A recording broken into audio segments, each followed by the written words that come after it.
Speaking of, this week, Megan has appeared in an Instagram coffee ad. Here it is.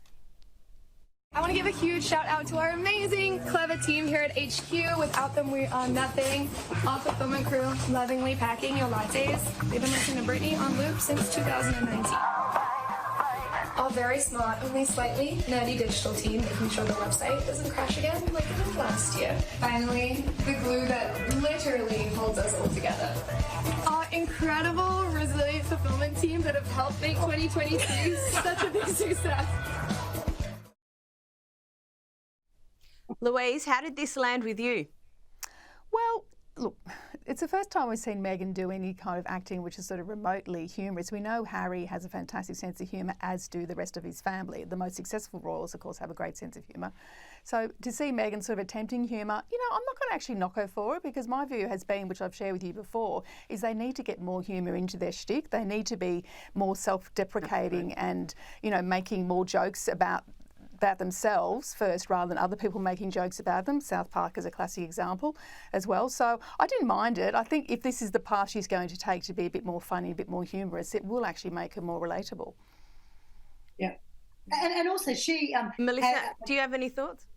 Well, I believe she has money in the coffee company, so you know there's sort of a method to her madness. And let's face it, if you've invested money, you know, into a company, and you are Megan, and you will be talked about like we are now, of course you're going to sort of make a bit of an appearance in the ad. So you know, I actually think good on her for doing that. I mean, if you want your money to make money, you know, get into the ad that's promoting it.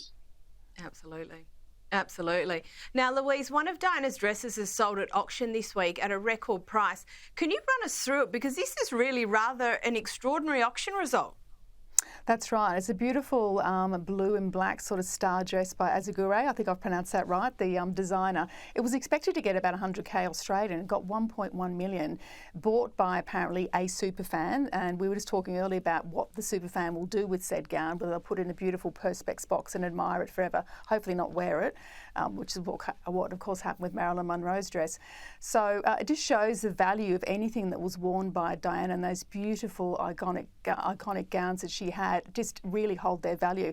And I was really quite chuffed to see this, that, you know, in this day and age and the revival of the Diana interest, of course, with the crown, that her items and heirlooms are still so precious to many people around the world. So I thought it was an amazing story. What an incredible price, 1.1 million for a dress. I thought it was absolutely exceptional.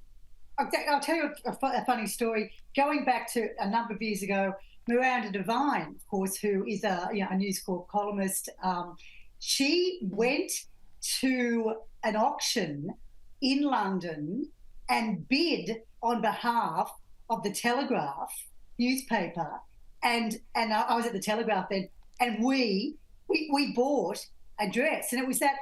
If you remember, that it was a ruffled floral dress. It was sort of in blues and whites, and there was this big sort of ruffle that sort of ran down the side. So if I'm getting this right, so News Corp bought the dress, and then I think gave it away in a competition with the paper. So I'd love to know where that dress is now in Australia, because it was actually quite an iconic. I mean, they all were, but this particular one was sort of not normally her style, but it was a real showstopper. So it was just a funny sort of story, and that was way back when it was only a couple of years after she had died.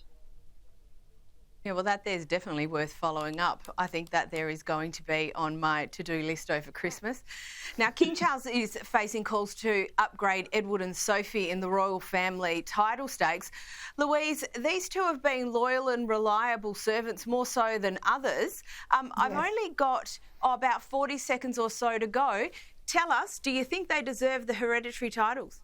Absolutely, and they've got to keep earning it as well, which I believe they will, because they have stepped into the breach where, of course, Meghan and Harry left the country as well, and they've redeemed themselves. Any sort of issues around sort of PR disasters and stuff before that, they are totally solid. They're adored by William and Kate. They're adored by everyone in the royal family, particularly, of course, by King Charles himself. So why not? I mean, it's not going to hurt to actually elevate them and give them the prestige they deserve, because that is the price of loyalty, I think, in the royal family. Yep. I think it absolutely is, and I think you'd struggle to find someone to disagree with you.